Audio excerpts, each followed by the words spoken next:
అవునమ్మా, పక్కూరు పని మీద వచ్చాను. ఎట్లాగో భోజనం టైం అయింది కదా అని నిన్ను చూసినట్టు ఉంటది, కాస్త చేపలు తిన్నట్టుంటదని వచ్చానమ్మా.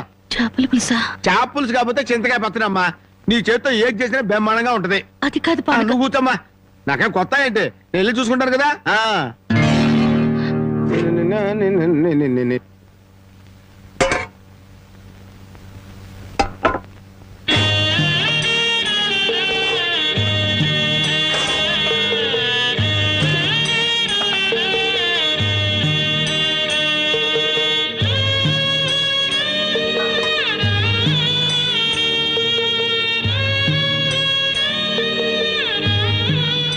ఏమ్మా, అన్నం వండలేదా?